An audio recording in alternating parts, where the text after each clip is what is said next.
20 फरवरी अजा एकादशी वाले दिन चुपचाप गाय को खिला दे। यह एक छोटी सी चीज, उससे पहले आइए जानते हैं अजा एकादशी कब है। साल 2024 में 20 फरवरी 2024 को मनाई जाएगी। इस दिन पवित्र नदी में स्नान के बाद सूर्य पूजा करने वालों को अक्षय पुण्य की प्राप्ति होती है। पंचांग के अनुसार साल 2024 अजा एकादशी के दिन पवित्र नदी में स्नान करने से कुंडली के ग्रह दोष दूर हो जाएंगे। शुक्र और शनि दोनों की कृपा मिलती है। पौष मास की अजा एकादशी के दिन से चंद्रमा उत्तर दिशा की ओर गति करते हैं कि सऊदी में चंद्रमा का तेज अधिक होता है। यही वजह है चंद्रमा पूजा करने से मान, सम्मान, धन और स्वास्थ्य लाभ मिला है। कहते हैं इस दिन अन्न, वस्त्र, काला तिल, खिचड़ी आदि का दान करने बालों को मोक्ष की प्राप्ति होती है। अजा एकादशी से धरती पर अच्छे दिनों की शुरुआत मानी जाती है। चंद्रमा के उत्तरायण देवताओं के दिन का आरंभ होता है। धार्मिक मान्यताओं के अनुसार अजा एकादशी दिन स्वर्ग का दरवाजा खुल जाता है। इसलिए इस दिन किया दान पुण्य अन्य दिनों में किए गए दान पुण्य से किया जाता है। वास्तव में मौनी अमावस्या के दिन अगर आप यह उपाय कर लेते हो तो यकीनन आप पर मां लक्ष्मी की कृपा होगी और आप धनवान न बन जाओ तो मुझे बताना दोस्तों, बस जो उपाय आपको बताया जाए वह उपाय कर लेना। चलिए जानते हैं। 20 फरवरी अजा एकादशी के दिन चुपचाप गाय को खिला दें। एक छोटी सी चीज, रोडपति भी होंगे, करोड़पति मिलेंगे। संकट और कष्टों से मुक्ति, मृत्युदंड, पितृदोष तुरंत होगा खत्म। पूरे साल आपके भरे रहेंगे। अन्न धन के भंडार यूं कहें कि आपके साथ पुश्ते तक करेंगे। रुपयों पैसों पर राज, दोस्तों 7 पीढ़ियों तक बैंक बैलेंस बढ़ता चला जाएगा। कभी संकट है वह दूर हो जाएंगे और सुख सभी कदमों में आ जाएंगे। सभी सुख आपके कदम चुमेंगे। यदि आप यह एक छोटी और खास चीज चुपचाप गाय को खिला देते हैं तो तत्काल गरीबी आपके जीवन से खत्म हो जाएगी। यूं व्यक्ति रंग से राजा बन जाता है और 33 कोटि देवी देवताओं को धारण करने वाली गौ माता की भी कृपा मानव पर आजीवन बरसती है। मानव के घर में भी धन वस्त्र के भंडार मानव के घर में भरे रहते हैं। मानव के जीवन से गरीबी खत्म हो जाती है। तो दोस्तों, कौन कौन से गाय से जुड़े खास और महत्वपूर्ण उपाय हैं जिन्हें यदि आप 20 फरवरी मंगलवार अजा एकादशी के दिन कर लेते हैं तो दोस्तों यकीन मानिए धन के भंडार सदैव आपके भरे रहेंगे। जो भी जीवन दुख दर्द संकट है वह सभी दूर हो जाएंगे। इस वीडियो में हम आपको उसी एक खास और महत्वपूर्ण चीज के बारे में बताए जा रहे हैं। आपको 20 फरवरी अजा एकादशी के दिन गाय को जरूर खिलानी है। तो दोस्तों, अपने फायदे के लिए पूरा वीडियो देखना। हमारे प्राचीन धर्म ग्रंथों में गाय को एक अत्यंत महत्वपूर्ण और पवित्र पशु माना जाता है। शास्त्रों में गाय को माता कहा गया है और समस्त देवी देवता इनका पूजन करते हैं। गौ माता के शरीर में 33 कोटि देवी देवताओं का निवास होता है। गाय एक अत्यंत पवित्र, निर्मल, शांत, निष्पाप जीव है। ऋग्वेद में इसे संसार का पालन पोषण करने वाली कामधेनु माता कहा गया है। इसके दर्शन मात्र से मनुष्य के हजारों पाप नष्ट हो जाते हैं। तब आपको माता पर अत्याचार नहीं करना चाहिए। गाय को कभी मारना नहीं चाहिए और कभी उन्हें कष्ट नहीं देना चाहिए। गाय को मारना शास्त्रों में सबसे बड़ा पाप मन जाता है। दोस्तों, भगवान श्री कृष्ण को गायों से विशेष लगाव था। उन्हें गौमाता बहुत अधिक प्रिय थी। श्री कृष्ण के अनुसार गायों की सेवा करना ही सर्वश्रेष्ठ धर्म है। इससे बड़ा पुण्य का कार्य संसार में दूसरा कोई नहीं। कलयुग की भविष्यवाणी करते हुए भगवान श्री कृष्ण कहते हैं कि कलयुग में जब धर्म का लोप हो जाएगा तब मनुष्य गाय की सेवा नहीं करेंगे।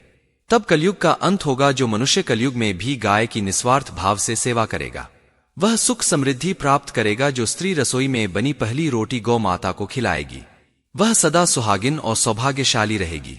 जो लोग अपने घर में गाय से प्राप्त पंचगव्य को घर में रखेगा, घर में कभी दुख दरिद्रता नहीं आएगी। दोस्तों, हमारे धर्म के सभी शास्त्रों में गाय की सेवा को ही सर्वश्रेष्ठ माना गया है। जो व्यक्ति प्रतिदिन किसी न किसी तरह से गौ माता की सेवा करता है सबसे अधिक मूल्यवान बन जाता है। गांव में तो मनुष्य को गाय की सेवा करने का अवसर प्राप्त होता है, लेकिन शहरों में गाय के दर्शन आसानी से नहीं हो पाते हैं। इसीलिए मनुष्य को गौ की सेवा को करनी चाहिए अथवा गौशाला के लिए दान धर्म करने चाहिए। इसके अलावा आप अपने घर में ही गौ माता की मूर्ति रखकर उनकी पूजा जरूर करें। गौ माता को मां लक्ष्मी का रूप माना गया है, इसीलिए उनकी पूजा करने से दरिद्रता दूर होती है। प्राचीन काल से ही गौ माता की सेवा और रक्षण करने की परंपरा चली आ रही है। कई ऋषिमुनि अपनी कुटिया में गायों का पालन करते थे तथा राजा महाराज गायों का दान करते थे। गायों के दान को सबसे बड़ा दान कहा गया है। गाय का दान करने से सभी जन्मों के पाप नष्ट हो जाते हैं और मनुष्य को मोक्ष की प्राप्ति होती। आज हम आपको गौ माता के संबंध में बहुत ही महत्वपूर्ण बातें बताने जा रहे हैं। गाय की पूजा कैसे करनी चाहिए, गाय को कौन सी चीजें खिलाने से कौन सा फल मिलता है तथा गाय के अंग को स्पर्श करने से दरिद्रता दूर होती है आदि के बारे में हमारे शास्त्रों में बहुत ही महत्वपूर्ण ज्ञान दिया गया है। हमारी अत्यंत पूजनीय गुरुजी ने बताया गौमाता के बारे में आप सभी को यह बातें अवश्य सुननी चाहिए, कष्ट दूर होंगे। दोस्तों, कई बार महिलाएं जाने अनजाने में गाय को कुछ चीजें खिला देती हैं जिससे मां लक्ष्मी क्रोधित हो जाती है। शास्त्रों में कहा गया है कि यह चीजें गाय को कभी नहीं खिलानी चाहिए। इससे मनुष्य के जीवन में दुर्भाग्य आता है और उसे किसी भी कार्य में सफलता नहीं मिलती है। तो चलिए जान लेते हैं गौ माता के विषय में महत्वपूर्ण नियम। सबसे पहली बात है दोस्तों, गौ माता के दर्शन करना बहुत शुभ होता है। शास्त्र कहते हैं रोज सुबह गाय के दर्शन होने से पुण्य की प्राप्ति होती है। सुबह गोबर के दर्शन होने से लक्ष्मी की प्राप्ति होती है। अगर किसी महत्वपूर्ण कार्य के लिए जा रहे हैं और अचानक की गौमाता आपके रास्ते में आ जाती है तो वह कार्य निश्चित ही सफल हो जाता है। किसी भी यात्रा पर निकलते समय अगर गौ माता के दर्शन हो जाएं तो वह यात्रा सुखपूर्वक पूर्ण हो जाती है, इसमें संशय नहीं है। ज्योतिष शास्त्र के अनुसार कुंडली में यदि पितृ दोष होता है, साथ साथ गौ माता को प्रतिदिन रोटी और घास खिलाने से लाभ होता है और पितृदोष से मुक्ति मिलती है। कुंडली में यदि शनि की 7.5 या महादशा है तो हर शनिवार और अमावस्या को काले रंग की गाय को घास या रोटी खिलाएं और उसकी पूजा करें। इससे शनि दोष नष्ट होता है। गाय का मूत्र बहुत ही उपयोगी, पवित्र और स्वास्थ्य की दृष्टि से अत्यंत हितकारी होता है। आध्यात्मिक दृष्टि से तो गौमूत्र का महत्व है ही, साथ ही वैज्ञानिक और स्वास्थ्य की दृष्टि से भी गोमूत्र के बहुत से लाभ बताए गए हैं। गोमूत्र में बहुत से खनिज पदार्थ और स्वास्थ्यवर्धक तत्व होते हैं जो हमारे शरीर की शुद्धि करते हैं और बहुत से लोगों से रोगों से भी बचाते हैं। साथ ही गोमूत्र छिड़कने से वातावरण में शुद्धता और पवित्रता व्याप्त हो जाती है। इसीलिए हमारे शास्त्रों में शरीर को निरोगी रखने के लिए प्रतिदिन घर में गोमूत्र छिड़कने के लिए कहा गया है।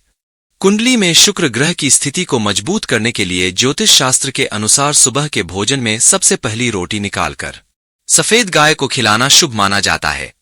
अगर आपकी कुंडली में बुध ग्रह कमजोर है या आपको किसी कारण इसके दुष्प्रभाव झेलने पड़ रहे हैं तो हर बुधवार के दिन गाय को हरा चारा खिलाना शुरू कर दें। इससे बहुत से जुड़े दुष्प्रभाव दूर होंगे और आपको तमाम समस्याओं का हल मिल जाएगा। अगर कुंडली में मंगल दोष है जिसके कारण आपके जीवन में कई तरह की समस्या रही है, लाल रंग की गाय की सेवा करें। मंगलवार के दिन गाय का पूजन करें। ऐसे में अगर किसी व्यक्ति के जीवन में विवाह आदि मांगलिक कार्यों में विघ्न निर्माण हो तो उन लोगों को कुंडली में बृहस्पति ग्रह की स्थिति को मजबूत करने के लिए रोटी पर गुड़ और चने रखकर गाय को खिला देना चाहिए। इससे आपको शुभ परिणाम प्राप्त होते हैं। अगर लड़ाई झगड़े होते रहते हैं तो घर में सुख शांति बनाए रखने के लिए घर के अंदर गाय के गोबर से बने कांडा को जलाना चाहिए और उसका धुआं संपूर्ण घर में फैलाना चाहिए। इससे वातावरण शुद्ध होता है और सकारात्मक ऊर्जा में वृद्धि होती है। गाय के दूध, दही, घी, गोबर और गौमूत्र से बनने वाले मिश्रण को पंचगव्य कहते हैं। पंचगव्य को पाप नाशक का हजार हिंदुओं की एक धार्मिक विधि प्रायश्चित करने में इसका उपयोग किया जाता है। पंचगव्य को बनाने वाली सभी वस्तुएं अत्यंत उपयोगी होती हैं जो स्वास्थ्य के लिए लाभदायक तो है ही, औषधीय गुणों से भी भरपूर है। दोस्तों, अगर आपके द्वार पर गौ माता आती है तो उसे बिना रोटी खिलाए जाने मत देना, नहीं तो आपको दुर्भाग्य का सामना करना पड़ेगा, क्योंकि जिसके द्वार से गौ लौट जाती है उसके घर से लक्ष्मी भी चली जाती है। प्रत्येक स्त्री को प्रतिदिन गौ के लिए एक रोटी बनानी चाहिए और प्रेम से गौ माता को खिलानी चाहिए। इससे गौ माता का आशीर्वाद प्राप्त होता है और मन की इच्छाएं पूर्ण होती हैं। कुछ लोग गौ माता को बासी रोटी, भोजन अथवा जूठन खिला देते हैं। शास्त्र में पाप माना गया है। आप किसी अन्य पशुओं को खिला सकते हैं लेकिन गाय को कभी झूठा नहीं खिलाना चाहिए। भूख लगने के कारण गौमाता उसको ग्रहण कर लेती है, लेकिन इसका पाप उस व्यक्ति को लगता है जो गौ माता को ऐसा बासी भोजन खिलाता है। गाय एक शाकाहारी और पवित्र पशु है, इसीलिए गाय के भोजन में कभी मांस, अंडे आदि नहीं देना चाहिए। ऐसा करने से महापाप लगता है। यदि आपकी कुंडली में चंद्र दोष है और जिसके कारण लगातार परेशानी उठानी पड़ रही है तो आप यह एक उपाय जरूर करें। आप रोटी पर सफेद मक्खन, नमक और घी लगाकर गौ माता को खिला दें। यदि शनि दोष है तो आटे में थोड़ी काले तिल मिलाकर रोटी बनाकर गौमाता को खिला दें। इससे शनि दोष समाप्त होता है। मंगल दोष को दूर करने के लिए रोटी पर हल्दी लगाकर गाय को खिलाना चाहिए। अगर घर में धन की समस्या है तो गुरुवार के दिन गाय को केले का फल खिलाना चाहिए, जिससे दरिद्रता दूर होती है। दोस्तों, गौ माता की उम्रा हुआ को पढ़ होता है उस कोपर में सूर्य की दुलारी होती है। जब भी आपके द्वार पर गौ माता पधारे, आप इस कोपर को एक बार जरूर स्पर्श करें। इससे आपके जीवन से सभी दुखों का अंत हो जाता है। कहा गया है, जो मनुष्य तन मन धन से गौ माता की सेवा करता है, वह मृत्यु के बाद वैतरणी नदी को गौ माता की पूंछ पकड़कर पार कर लेता है।